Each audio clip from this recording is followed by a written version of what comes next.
ஆவணி மாதம் பிறந்தவர் யாரு? ஆடும் வினையை ஒழிப்பது யாரு? ஆதவன் வணங்கும் தெய்வம் யாரு? பூமியை தாங்கும் புண்ணியன் யாரு?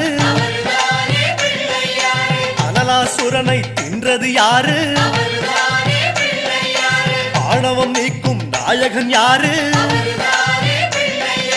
முப்புரி அணிந்த மூலவன் யாரு? அவரும் வாழ்வது எங்கே கூறு?